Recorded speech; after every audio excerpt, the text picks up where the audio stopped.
დაპირისპირება პოლიციასა და გლეხებს შორის მას შემდეგ დაიწყო, რაც აქციის მონაწილეებმა გურჯაანი თბილისის გზა გადაკეტეს. პოლიცია გზის გახსნას ითხოვდა, რასაც აქციის მონაწილეები არ დაეთანხმნენ. სამართალდამცველებმა მევენახეების აქციის 4 მონაწილე დააკავეს. მანამდე კი ყურძენზე დაწესებული ფასი ყვარლის, ლაგოდეხისა და გურჯაანის მოსახლეობამ გამგეობასთან გააპროტესტა, ამის შემდეგ მათ ბაზართან გადაინაცვლეს.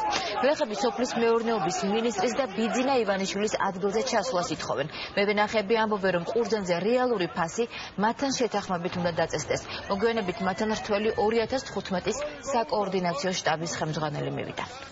როგორ შეიძლება ყველაფერი გაძვიდა და ყურძენს გვიახეს?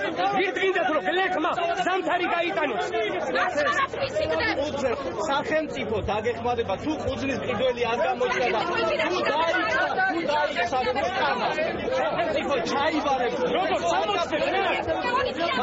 60 რა? მაგრამ ყიდველს თქვენ უნდა დაილაპარაკოთ და ფას მეცას გადაიხდიან, იმიტომ რომ მოვიდა შეიძლება ერთი თქონდა გისწორდა. მოვიდა კომპანიას უნდა მოსწავლდა პოლიტიკა ვერ ჩაერგო კიცი ზოანი რომ ჩამოვიდეს ვის და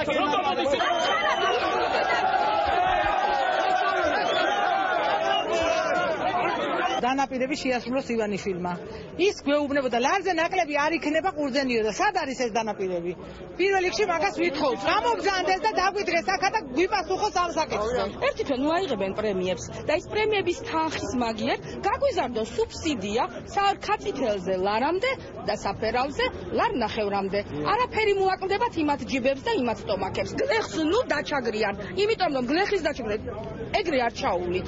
მე გვეუბნები გაიცათ ამ დროს არის არჩევნები. მთელი 2015 წელი ქართული ოცნების დასამარება იქნება.